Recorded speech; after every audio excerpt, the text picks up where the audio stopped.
eh, con Pablo Abdala. Vamos a hablar en los próximos minutos y vamos a hablar de las elecciones, vamos a hablar porque nuevamente vuelve a ser candidato, va a encabezar la lista 5 en Montevideo, pero seguro, tenemos al subsecretario del Ministerio del Interior con nosotros. Bienvenido, Pablo, gracias por estar acá. Un placer, Miguel, gracias a ustedes por invitarme. Siempre es un gusto venir acá. ¿Sos hombre más de parlamento que de los cargos ejecutivos que te ha tocado en esta administración? Yo me defino, aunque pueda resultar un poco ampuloso cuando uno utiliza el término para referirse a sí mismo, como un servidor público. Es decir, me he dedicado a la función pública mi vida entera. Sí, yo decía que no, capaz que me equivoqué, No, nunca asumiste nunca trabajaste como abogado, soy ¿no? abogado, nunca ejercí. Digo, de hecho, no he hecho aportes a la caja profesional, así que no me voy a jubilar como profesional universitario. No vamos a tener que Nunca hablar viví de la de, jubilación. nunca viví de la Porque profesión. eso va, de aquí a unos años no sé qué más. Pero me ayudó mucho mi formación jurídica en la tarea pública, porque el servicio público lo que implica esencialmente es todos los días aplicar el derecho público, el derecho administrativo. Legislar, obviamente, es una tarea asociada, es crear derecho por la vía legislativa. Así que en ese sentido creo bueno, que fue bien importante haber pasado por la facultad en la tarea que me tocó después desempeñar. Pero a eso me he dedicado siempre y bueno, ya ha sido mi vocación. Y a veces es en parte la vocación y en parte lo que la vida te depara y los caminos por los cuales la vida te va llevando. Para no ir para atrás y para adelante, que Friedman sabe mejor que yo que no es conveniente en las entrevistas, vamos a seguir con la parte de las elecciones y después venimos al Ministerio del Lo que Interior. ustedes digan. Estás encabezando la lista 5 a diputados en Montevideo, que además tiene, entre otras personas conocidas, a nada más ni a menos que a Valeria Ripoll, a Gloria Rodríguez, no me acuerdo de Beatriz Argimón. Beatriz Argimón. Gustavo Borsari, incorporado recientemente. Es un espacio nuevo que se generó este año a pedido de Álvaro Delgado, en el entendido de que, bueno, el Partido Nacional en Montevideo, Susana integra la lista 404, la lista 40, tiene agrupaciones muy importantes, por supuesto. Hay una diversidad de grupos, de opciones, que en el Partido Nacional ha sido tradición eso. Y ya que mencioné las que mencioné, también está la vieja lista 71, la lista 250 y otras más. Pero sin perjuicio, cuando todo esto empezó, Álvaro entendió que había un espacio, que por eso lo denominamos de centro, que era oportuno que se generara y que se ocupara, que tenía que ver precisamente con generar una opción nueva. No digo diferente, porque todos estamos en el mismo partido político, pero sí en tal caso que intentara generar una suerte de puerta de entrada o de vía de ingreso al Partido Nacional para ciudadanos y ciudadanos independientes, que por eso le pusimos de centro, que no fueran ni de derecha ni de izquierda, que en todo caso todos compartiéramos una misma sensibilidad y sobre todo una misma interpretación de la realidad y del momento del país, independientemente de que en el pasado hayamos votado a los blancos, a los colorados o al Frente Amplio. Y en ese sentido, bueno, este proyecto se puso a andar cuando todo era un enigma y una gran incógnita. Lanzamos la lista con Valeria Ripoll y con Beatriz el 11 de marzo, 3 meses y medio antes de la elección interna. Hicimos, a mi juicio, una buena elección interna, en función de que en el poco tiempo que había transcurrido no se podía esperar naturalmente un resultado mayor del que obtuvimos porque estábamos en pleno crecimiento. Y creo que de la interna para acá nos hemos seguido fortaleciendo y ahora las circunstancias dirán, en la instancia de octubre, qué es lo que la suerte nos depara desde el punto de vista electoral, pero estamos muy entusiasmados. ¿Alguna pregunta más? Ya voy con ustedes del ámbito electoral y después venimos con la tarea ministerial. Porque se debe estar preguntando a alguien del otro lado, ¿y puede un ministro y un subsecretario hablar de política partidaria? Puede, y puede participar, es totalmente legal. Seguro, alguien dirá, el Ministerio del Interior es un ministerio político y pueden, pero usted ha visto a Pablo Abdala en junio, en julio, agosto, en septiembre, que lo hemos invitado 100 veces, no viene nunca.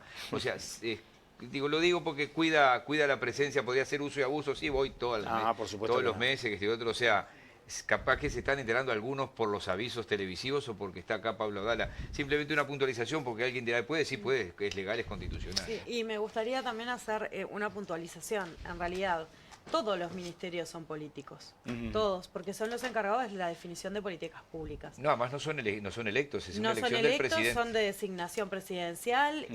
Los cargos que se asumen en los ministerios, más allá de ministro, subsecretario, todas las direcciones también tienen la flexibilidad de poder hacer política partidaria, al igual que los legisladores que tienen una tarea mucho más política partidaria en sí, porque es netamente su tarea el hacer política y debatir política. pero los integrantes de los ministerios también. Los que sí están inhibidos son aquellos integrantes de las empresas públicas o Entes autónomos, servicios entes descentralizados. Sí, autónomos, Banco de Previsión servicios- Social, exacto. etcétera, ¿no? Que Bueno, también son todos aquellos que manejan dinero directo, ¿no? De hecho, Miguel, yo presidí el INAU, el primer tramo del gobierno, los primeros 3 años y medio, que es un servicio descentralizado, Exacto. y había renunciado a mi cargo hacia fines del mes de octubre, Para poder participar. dentro de los plazos constitucionales que establecen la necesidad de renunciar 12 meses antes de la elección legislativa, de la elección parlamentaria, y en realidad me incorporaba a la campaña electoral incipiente en ese momento, hacia las elecciones internas. Pero la política, por supuesto, es dinámica y tiene muchas veces estos avatares que nos toman por sorpresa. El presidente a los pocos días, no se había completado una semana, cuando hubo un cambio en el gabinete y en el propio Ministerio del Interior, y me convocó a ocupar la subsecretaría, y allí fui, obviamente, ¿no? Como Sí. hombre de gobierno. Sí, fuiste con un bomberito, ¿no? No se fueron, lo fueron. Bueno, a mí me convocaron. Digo a los del Ministerio del Interior, pero es otro Fue un tema. recambio ministerial, como todos los Sí, recambios fue un ministeriales. sacudón. Hubo 2 ministros que se tuvieron que ir, en Cancillería también. Pero no es el tema. Tomás. No, esta campaña electoral es una campaña muy particular, ¿viste? Diferente a las de otras campañas, ¿no? Como decíamos aquí, no hay un gran enamoramiento, no hay... A mí me da la sensación, aparte, no hay miedo tampoco, que es bueno que en la ¿Cómo no? democracia no haya miedo, ¿no? Exacto. Que gane quien gane, Uruguay ha tenido una tradición importante de respeto a las normas, de respeto al sistema jurídico. Hay un tema que preocupa, que es este plebiscito de la seguridad social. ¿Cómo lo ves, este tema? A ver, planteaste 2 temas bien interesantes y bien actuales. En primer lugar, la característica de la campaña electoral, que coincido, los que ya llevamos varias campañas políticas en el pasado, reconoceremos que esta es una campaña bastante atípica, que ha sido, si se quiere, fría, chata, donde no ha habido gran involucramiento de la población. Yo creo que eso obedece, me afilio a la tesis de Álvaro Delgado, a que el humor de la población, el estado de ánimo de la gente, y tú en algún sentido lo sugerías, es un estado de ánimo de tranquilidad. Yo creo que la gente está bien porque, a mi juicio, esa es nuestra lectura del Partido Nacional, el país está bien, con sus dificultades, con sus limitaciones, naturalmente, pero es un país que está de pie, que está avanzando, que desde el punto de vista de lo que concierne al estado de bienestar se han venido dando respuestas en función de las cuales bajó la desocupación, aumentó el empleo, se incrementó el salario real, y yo creo que eso condiciona en algún sentido. Si eso después se termina traduciendo en la continuidad o en el cambio electoral, lo dirá la ciudadanía. Creo que ninguno de nosotros tiene el derecho de presumir la voluntad popular. Ahora sí, por supuesto, de ese dato político, nosotros extraemos expectativas, o por lo menos la expectativa cierta, de volver a ganar la elección. Y creemos muy honestamente, y por supuesto con sentido muy republicano, que lo mejor para el país en este momento sería proyectar el actual estado de cosas en cuanto a la continuidad con cosas nuevas y con cosas diferentes, como Álvaro Delgado lo preconiza, lo que nosotros llamamos el segundo piso de transformaciones. Creemos que eso es lo mejor que le puede acontecer al Uruguay. Por algo militamos en este partido y no militamos en otro partido. Con relación al plebiscito de la seguridad social, y bueno, yo por supuesto me afilio a las alertas y a los llamados a la reflexión y a la acción que han provenido fundamentalmente de los partidos de la coalición, de manera bastante más tímida del Frente Amplio y particularmente de los sectores vinculados a la academia, o quienes en tal caso manejan la ciencia económica del lado del Frente Amplio, pero no ha habido el mismo énfasis de parte del cuerpo político o de los propios candidatos a la presidencia y vicepresidencia de la República en cuanto a la gravedad del resultado que puede venir de un resultado o de un pronunciamiento favorable de la población al plebiscito de la seguridad social. Creo que sería realmente complejo, nos enfrentaría a una suerte de abismo, creo que le generaría graves problemas al país en términos de la confiscación de los ahorros del Fondo de Ahorro Previsional, el desfinanciamiento del sistema, la necesidad de generar nuevos recursos por la vía impositiva para poder pagar las jubilaciones, las actuales y las futuras, en fin, todo lo que se ha dicho y que yo comparto. Creo que la población, en última instancia, yo creo mucho en la inteligencia de la gente, y más allá de que voten por el gobierno o por la oposición, mi expectativa es que en este sentido la gente haya comprendido la gravedad y la irresponsabilidad de este llamado, de este plebiscito que se generó o que se provocó, y que por lo tanto termine por no acompañarlo. Y espero que así sea, porque repito, si en tal caso el plebiscito prosperase, me parece que nos vamos a enfrentar o el próximo gobierno se va a enfrentar digamos, a desafíos muy severos que van a poner en entredicho o van a condicionar el propio desarrollo de los planes de gobierno que todos los partidos en este momento estamos planteando o desarrollando o anunciándole a la población que vamos a implementar a partir del 1 de marzo si nos toca gobernar. Ya que estamos, allanamientos nocturnos, ¿qué significaría su aprobación? Yo creo que ese plebiscito es positivo y quiero contextualizarlo, Miguel, porque con relación a esto me parece que la discusión se politizó. El tema de los allanamientos nocturnos es un tema con el que en algún momento todos los partidos políticos estuvimos de acuerdo. Yo fui legislador cuando esto se planteó en los periodos anteriores y hay expresiones del entonces presidente Mujica, del director de la Policía Nacional, de los gobiernos del Frente Amplio, Guarteche, sí, Julio. Del director de drogas de la época. Sí, sí. Legisladores del Frente Amplio presentaron proyectos... Jorge Díaz en algún momento también, ¿no? Jorge Díaz notoriamente se expresó a favor. Pero además todos lo hicieron y todos lo hacemos desde el sentido común. A mí me cuesta mucho decirle a esto reforma de la Constitución. Lo es desde el punto de vista formal, desde el punto de vista jurídico. Pero yo creo que es una adecuación de la Constitución, porque estamos hablando de una disposición que tiene casi 200 años, que viene de la Constitución de 1830, y que es un cerrojo, si se quiere, constitucional, que se estableció en aquel momento por otras razones, obviamente, porque era otro país, y seguramente por razones vinculadas a la realidad de un país que estaba afirmando su institucionalidad. Acabábamos de aprobar la primera Constitución, ¿no? Todavía subsistían situaciones de persecución política o de influencia directriz. Caía el sol y olvídate. Bueno, por eso digo, ahora... aquí que eso que se mantuvo en la Constitución a través de los años y en las sucesivas reformas constitucionales, hoy devino en una dificultad para la actuación policial, para el combate al delito, y lo que estamos proponiendo simplemente es que se adecue ese aspecto del artículo 11 en cuanto a que la policía pueda allanar durante la noche cuando se dan las circunstancias y cuando hay además la autorización del juez. Como subsecretario del Interior, ¿hoy le falta al Ministerio del Interior este instrumento? Sí, creo que sí. Pero también digo, Tomás, no en términos de la bala de plata, como se ha dicho. Esto no arregla el tema. Acá nadie ha dicho esto va a ser una solución mágica, vamos a terminar con el narcotráfico una vez que haya allanamiento nocturno. Nadie lo dijo así. Dijeron de nosotros que eso andábamos sosteniendo, pero nadie lo sostuvo. En todo caso, los detractores de la reforma nos quieren poner a nosotros como que estamos induciendo a la población como si esto fuera una solución mágica. Nadie lo dijo así. Todos dijimos es una herramienta más. Y creo que es una herramienta necesaria, no para utilizarla indiscriminadamente o sistemáticamente, porque tampoco es la idea. No nos olvidemos que somos uno de los 4 países en el mundo que no lo tienen, ¿no? Cabo Verde, Mozambique, Guatemala y Uruguay. Y en todos los países donde el allanamiento nocturno se puede practicar, ningún país ha retrocedido o ha vuelto de eso. Todos los países serios que hay en el mundo, ¿no? Y toda América Latina y Europa. Entonces, ¿cuál es la idea? Que si un procedimiento policial empieza durante el día y cuando se identifica al narcotraficante y además se obtiene la información de dónde se está guareciendo o escondiendo, bueno, se lo pueda ir a prender y terminar el operativo. Mujer, como pasa a veces. Por supuesto, todos lo asociamos con el narcotráfico, pero esto tiene que ver con todos los delitos, obviamente. Entonces creo que, repito, yo creo que está demasiado politizada la discusión. A mí me ha sorprendido un poco la negativa del Frente Amplio con relación a esto por todos esos antecedentes. Y creo que las encuestas, la gente decidirá y veremos cuál es el pronunciamiento popular, pero las encuestas que se han conocido parecen indicar que hay, digamos, opinión favorable en los votantes de todos los partidos, también en los votantes del Frente Amplio. No, digo, por lo pronto yo he visto... Sí, el Factum le dio 47. Hace 3 encuestas le dio 66, viene bajando. Claro.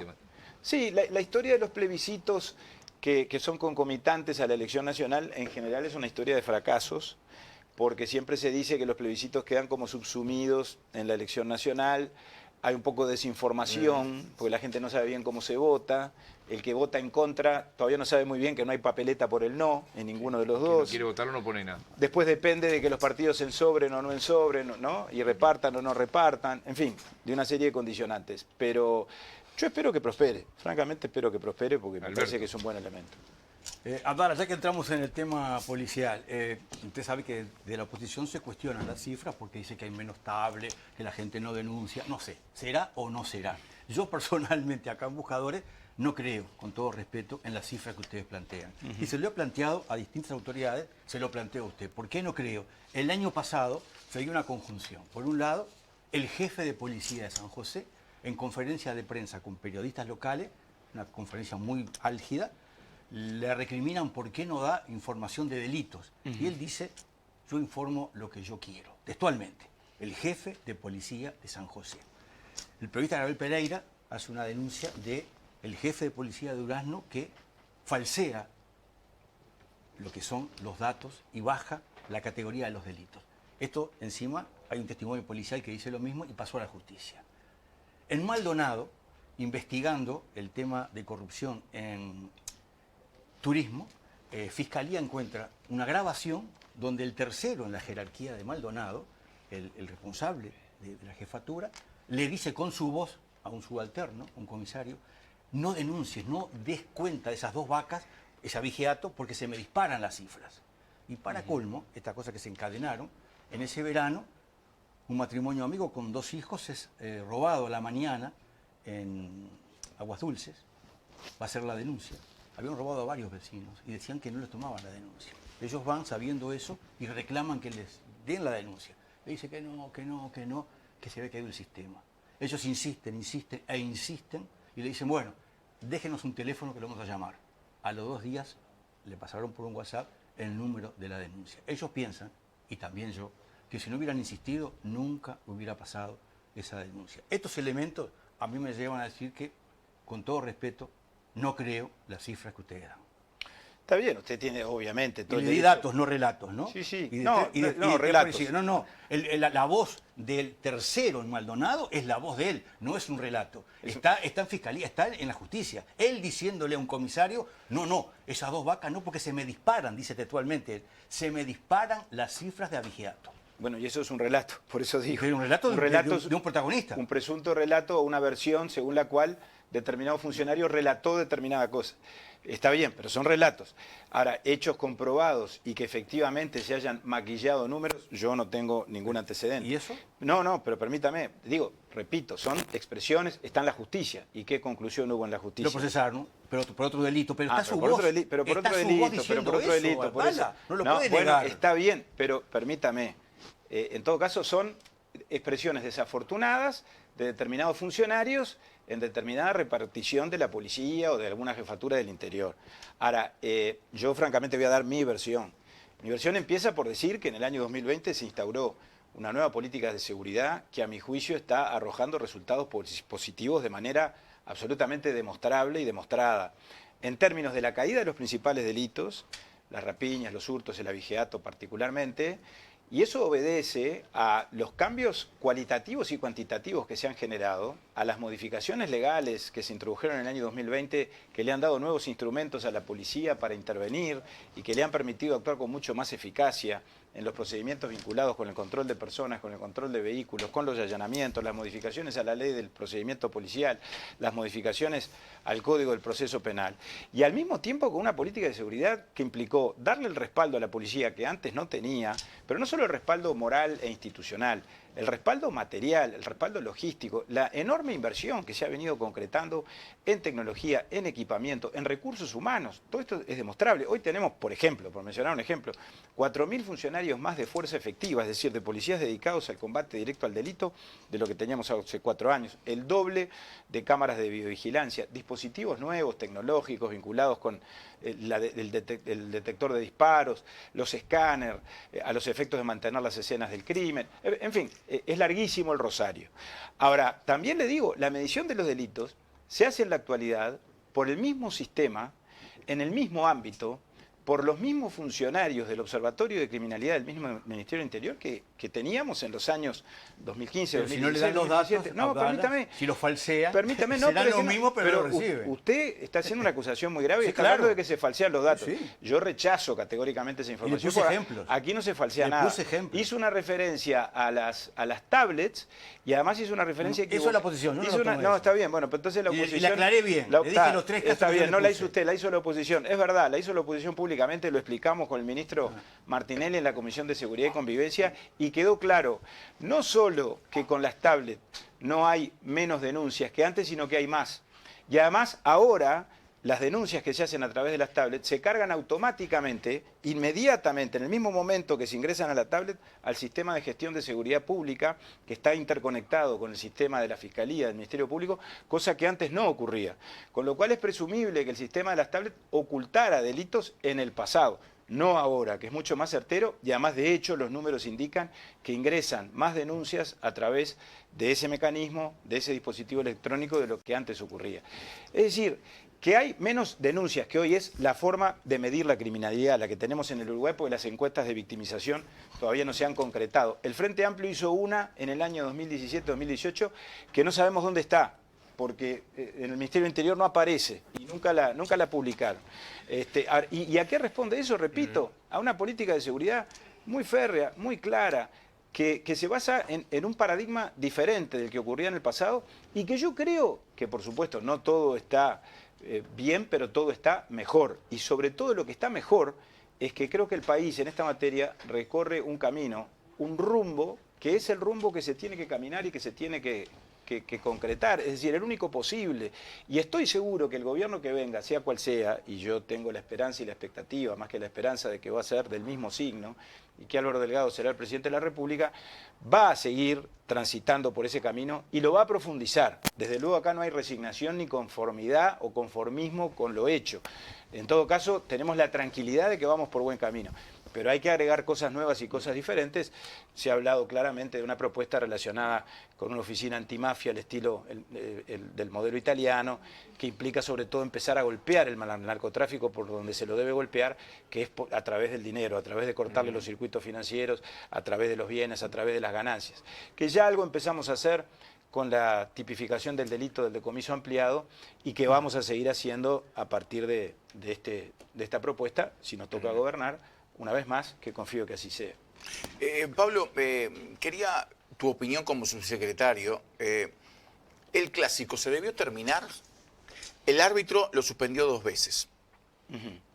Y le dijeron que no, que se tenía que seguir jugando. ¿Estaban dadas las condiciones, tomando en cuenta todo lo que pasó? A ver, ahí la policía, el jefe del operativo, a mí me sorprendió mucho el planteamiento de estas últimas horas del presidente Ruglio, de que no nos ha llegado ninguna solicitud formal hasta este momento, pero lo dijo públicamente, de que iba a pedirle al Ministerio del Interior una investigación. Obviamente el jefe de la seguridad cuando recomienda determinada medida... Él lo dice porque se le informa que el jefe del operativo no solamente es socio de Nacional, sino que es simpatizante. Bueno, pero entonces ya me parece que estamos yendo demasiado lejos. Si eso es así, no lo sé, estamos hablando en abstracto. Creo que sería insinuar como que el jefe de la seguridad, en lugar de cumplir con sus obligaciones, está tratando de incidir en el resultado de un partido de fútbol. O sea, es una afirmación demasiado grave, ¿no? Para mí grave fue lo que pasó. Bueno, por supuesto. Desde ingreso de banderas hasta ingreso de todo lo que está prohibido estaba ahí adentro. A todos, Bambino, sin ninguna duda nos preocupó. Pero creo que el jefe de la seguridad, la recomendación técnica que hace, la hace técnicamente, profesionalmente, así actúa la policía. En términos de sopesar, bueno, las consecuencias y los eventuales efectos o bueno, desenlaces que pueda provocar una situación o la otra, mantener el partido o suspenderlo, en las condiciones que así se generaron. Tomás. Y así se actuó, Pablo, la inseguridad tiene 2 componentes. Las cifras, evidentemente, que según la cifra del gobierno, la inseguridad está bajando, pero después la sensación de inseguridad con la cual vive la gente. Hoy es la principal preocupación de los uruguayos. Me consta que el Ministerio del Interior lo sabe. Los vecinos han salido a hablar y decir no podemos vivir más. Esta semana salió Positos a decir en las calles están los expresidiarios, nos roban los celulares, van a las puertas de las escuelas. Pero en Positos, en el Cordón, en la Ciudad Vieja, en el barrio Borro. Sí, hoy nos mandaron de Punta Gorda, se están quedando en con Punta Gorda, pero en el interior, en el barrio Kennedy, en Buenos Aires, en Tacuarembó. Hay una sensación de... La gente dice, no puedo salir a la calle, andan a los balazos los narcotraficantes. O sea, hay una sensación, por algo es el tema que más le preocupa a la gente. Las cifras bajaron, pero la inseguridad no es solo cifras, ¿no? Este hecho de que hay una sensación grande de que la gente está pidiendo otra cosa. A ver, sí, yo creo que eso admite y admitirá prueba en contrario. ¿Qué quiero decir? Entiendo perfectamente tu planteo y no me sorprende, me parece absolutamente legítimo y válido. También digo esto, en primer lugar, yo no sé si hay una sola sensación o si esa es en todo caso la sensación que va surgiendo, que se va construyendo en función de los legítimos planteamientos de determinados vecinos de determinadas zonas frente a circunstancias concretas que acontecen. Y cuando la gente obviamente la roban o la rapiñan, o tiene que soportar, como muchas veces soporta situaciones que acontecen en la puerta de la casa y que alteran la convivencia, desde luego se expresa y se manifiesta, y está bien. Ahora, nosotros también recibimos muchos testimonios de signo diverso o de signo diferente a ese. Cuando intervenimos en los barrios, cuando vamos al Marconi, a Villa Española, a la Cruz de Carrasco, tú hablabas de Maldonado. En Maldonado hubo una intervención muy eficaz de la Guardia Republicana con la Jefatura de Policía y con las divisiones especializadas. Lo mismo que en Durazno, cuando hubo determinados brotes de un incremento de la criminalidad por encima de la media, de los niveles normales. Bueno, allí recibimos testimonios que capaz que no trascienden con el mismo énfasis y de la misma forma perceptible que en estos otros casos, de gente que le agradece a la policía, que reconoce la intervención de la policía y sobre todo la respuesta rápida que la policía está teniendo en comparación con lo que ocurría con anterioridad. Yo tengo un testimonio que, bueno, no salió en la televisión porque fue una reunión que la prensa no la cubrió, tampoco se la convocó, en Malvin Norte la semana pasada, en el complejo comercial que hay allí en Camino Carrasco, Hipólito Yrigoyen. Malvin Norte sabemos que es una zona que ha estado bastante complicada, la zona de Malvin Norte y la de Boix y Merino, que está muy cercana. Y bueno, y sin embargo, en esa oportunidad yo recibí de parte de los vecinos el reconocimiento de que las cosas habían mejorado y al mismo tiempo el reconocimiento de que hoy la policía, cuando se la llama, concurre y concurre rápidamente. Y no me sorprende, porque en ese sentido la respuesta policial, a mi juicio, está mejor. Hoy hay más patrullaje, objetivamente, estadísticamente, ¿no? Más presencia policial. ¿No pasan cosas? Obviamente que pasan cosas. ¿Cómo no van a pasar? Desde luego que sí. Es decir, si en tal caso una valoración positiva depende de que erradiquemos el delito de la sociedad, ya sabemos que eso es un planteo absolutamente utópico y absolutamente inalcanzable e irrealizable. No hay sociedad que no tenga que convivir con los hechos ilícitos o con la comisión de delitos y muchas veces delitos graves. Yo vengo ya hace un par de meses de esto, una cumbre de ministros y viceministros del Interior y de Seguridad en Santiago de Chile, que Chile está enfrentando problemas de seguridad muy severos, y en todos los países nos enfrentamos a estas realidades del microtráfico, del narcomenudeo, del ingreso de la droga, del crimen organizado.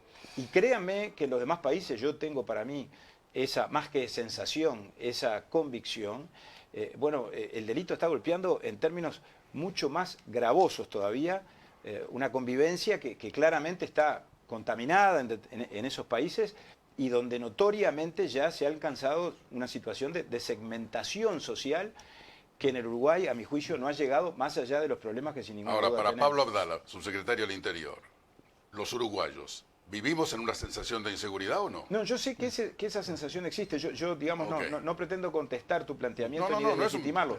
Lo que digo es que tampoco en eso hay una novedad, porque que el tema de la seguridad es un tema de preocupación popular, lo fue siempre. Lo fue durante los gobiernos del Frente Amplio y lo fue durante los gobiernos anteriores también. Y es lógico que así sea, y está bien.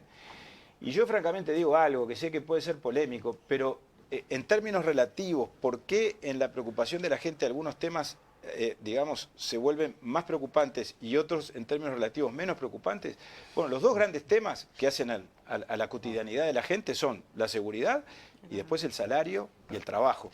Hoy estamos en una situación de ingresos de la población y de consumo y de acceso al empleo mucho mejor que la que teníamos hace 5 años. Y yo creo que eso en algún sentido también está incidiendo desde el punto de vista relativo en que la preocupación por la seguridad aumente y la otra disminuye. Una mínima puntualización Qué de Alberto, y voy complejo, contigo, no, Susana. esto de Malvin, acabo de nombrar Malvin Norte, y hace pocos días asaltan de vuelta el CAIF de Malvin Norte, y los responsables dicen que la policía no llega, que no va, y hacen yo creo que de lado, en el noticiero salen invitando a los delincuentes que no los roben más, porque ahí van sus hijos, van sus nietos, pusieron cámaras, y no pasa nada. No, Y lo que- hicieron el anuncio pidiéndole a la policía que, como no viene, le pedimos a los delincuentes. Pero lo más grave, en esa filmación que yo vi, aparece una maestra que dice que ese día no fue el día del robo, que llamó a la comisaría para pedir la denuncia y le dijeron que no había ninguna denuncia. Eso acaba de pasar, no es un dato, es un relato, es un dato, acaba de pasar. El responsable del CAIF dice, no le pedimos más nada a la policía porque no vienen. Le pedimos a los chorros que no roben más. Y una funcionaria que no estaba ese día llama a la comisaría para ver cómo era lo que denunció y le dijeron, no, acá no hay denuncia. Yo con todo respeto, y sé que usted es una persona de bien porque lo conozco hace muchos años, creo que está cometiendo un grave error que es inducir a la población por la vía de generalizar Un ejemplo, una usted habla de valoración Malvin a Norte. partir de un hecho Usted concreto. habla de Malvin Norte. Hechos concretos acontecen. Y yo no vengo a postular aquí que estamos en el mejor de los mundos y que no pasan cosas. Desde luego que pasan cosas. Ahora, me parece que tenemos que actuar con un poquito más de ponderación a la hora de, a partir de un episodio concreto que yo no tengo por qué dudar de que haya sido como usted lo dice, No, que fue. lo dijo el noticiero. Partamos de esa base, extraer conclusiones de carácter general, porque en realidad la generalidad indica otra cosa. Hoy la policía actúa, responde y sobre todo con la mayor diferencia con relación a lo que nos pasaba en el pasado, es que hoy la policía ingresa y no retrocede. En los tiempos de las administraciones anteriores, porque a veces la memoria es frágil, a veces es selectiva y siempre es frágil porque es condición humana, la policía retrocedía, había zonas liberadas. Antes sí había, y no lo digo yo, lo dijo el director Lallera cuando era director de la policía, en una expresión resignada en el año 2018, dijo, hay una gran anomia social. La ley no se cumple y nadie se encarga de hacerla cumplir. Eso no está pasando en el Uruguay de hoy. Hoy la policía ingresa, interviene y se instala. Y por eso, sin duda, tenemos un problema en Cerro Norte en este momento, una situación que está obligando a intervenir y la policía está interviniendo y pasó el drama que pasó el sábado pasado con la muerte de un niño de 1 año. Desde luego, nadie elude la consideración de eso, pero en otras zonas donde se vivieron situaciones similares a las de Cerro Norte, mencioné algunas, Villa Española, El Marconi, La Cruz de Carrasco, Durazno, Maldonado, gracias a esa intervención de la policía que va y se instala con la Guardia Republicana y con las unidades especializadas hasta que la situación se estabiliza, la policía no se retira y no retrocede. En el pasado, y termino Miguel, Sí, porque quiero cerrar con nos su- habíamos acostumbrado a las operaciones de saturación Sí, que nos sí, decía sí. el gobierno. Las llamadas operaciones de saturación era entrar y salir de un barrio a la hora de los informativos. Y que además cuando la policía llegaba ya estaba todo el vecindario avisado y enterado. Bueno, no, eso no va más, porque además eso no produce ninguna consecuencia. Consecuencia implica o produce lo que yo estoy diciendo, es decir, una policía comprometida, una Guardia Republicana mucho más equipada y profesionalizada que antes, con 4 blindados, que son fundamentales para ingresar a las zonas más complicadas, que se incorporaron en esta administración, que antes no existían, y bueno, y por lo tanto con una fuerza policial mucho más profesionalizada. Cierro contigo, Susana. Pablo, como veníamos hablando, la lógica de la criminalidad por la lógica del narcotráfico es totalmente distinta al de otros delitos que puede vivir una sociedad. Claramente tiene una escalada mucho más violenta y en la que lamentablemente el valor de la vida queda totalmente disminuido. En ese sentido y en ese entendido también las lógicas de ataque a ese tipo de crimen y de crimen organizado es totalmente distinta. ¿Entendés tú que sería importante como sociedad tener el acuerdo para una política de Estado en el trabajo en este sentido? Pero por supuesto, a ver, yo soy acuerdista y dialogante por concepción personal, ideológica, filosófica, y creo que en todas las políticas públicas, y muy particularmente en las de seguridad, desde luego que vaya si sería importante construir políticas de Estado. Como legislador participé de los ámbitos que en su momento convocó el presidente Vázquez, llegamos a determinados acuerdos, pero lo que ocurre o ha ocurrido con el Frente es que las diferencias ideológicas internas condicionan o limitan después que se lleve al plano de los hechos lo que eventualmente se acuerda en una comisión multipartidaria. En aquel momento habíamos acordado el agravamiento del homicidio en determinadas circunstancias, la limitación de la libertad anticipada, y lo acordamos todos los partidos fuera del Parlamento, pero cuando eso entró al Parlamento, sin embargo, las leyes no prosperaron o se terminaron aprobando hacia el final del periodo. En este periodo de gobierno, el gobierno actual convocó a un diálogo multipartidario. El Frente participó, hizo propuestas concretas que todos recibimos de buen grado y que llegamos a generar un consenso sobre ellas, pero después el Frente se negó a firmar los acuerdos y se retiró de la mesa de negociación. A ver, que hay que construir políticas de Estado, hay que construirlas, pero es menester tener la voluntad de acordar, de avanzar y de avanzar en serio. No puede ser solo un recurso de campaña electoral. Doctor Pablo Aldana, ¿el Ministerio del Interior tiene todo pronto ya para las elecciones? Sí, por supuesto. Sí, sí. Es un fin de semana sin fútbol, es un fin de semana dedicado Como ustedes saben, a la policía y al el Ministerio de Defensa le corresponde la custodia de las urnas, mayoritariamente a las Fuerzas Armadas que a la Policía Nacional, porque la policía obviamente tiene que que realizar la custodia Sí. de la ciudad. Es un todo- día muy especial, de mucho movimiento, de relativa atención que esperemos que en este caso no Exacto. conduzca a nada En desagradable. 5.500 programas yo me he cruzado con muchos que me dicen, yo iba a comer a casa de mi abuela y te veía. El programa tiene 22 años, ¿no? Y 5.500 programas. Le digo a esos más jóvenes que están por primera vez, que tienen 18, 19, 20, 21, 22, que van a ir. ¿Y qué hace ese soldado ahí atrás? No, te está cuidando la una, eso fue histórico de toda la vida, ¿no? ¿Y qué hace ese marinero ahí? ¿Y qué hace un aviador ahí? No, es normal, digo, ¿no? Gracias, Genera Pablo. temor de un golpe de Estado. No, capaz, pero ¿no? seguro van, porque me pasó una vez con un familiar que 18 años votó por primera vez y fui, había un soldado. ¿Por qué había un soldado? Bueno, y que sea una fiesta de la Obviamente. democracia. Que va a ser, estoy Ojalá. seguro que sí. Tal cual. Obviamente. La lista de Abdala es la 5. La 5, lista 5, exactamente. Bien, que decía así, Mario Zapag decía siempre, le decía a Sofovich, le decía 5, le decía, usted me está diciendo 2, yo se lo digo en número romano. Voy a buscarlo en YouTube, capaz que puedo hacer algún, Pero lo vas a encontrar, ¿no? Es probable que lo encuentres, porque TikTok. Zapag siempre decía algún eso, spot sí. para redes ahora en el final Sí, de la sí. campaña. Está muy bueno eso. Creo que hoy hablábamos para distender un poco y Gracias, salir. Pablo. Gracias a ustedes.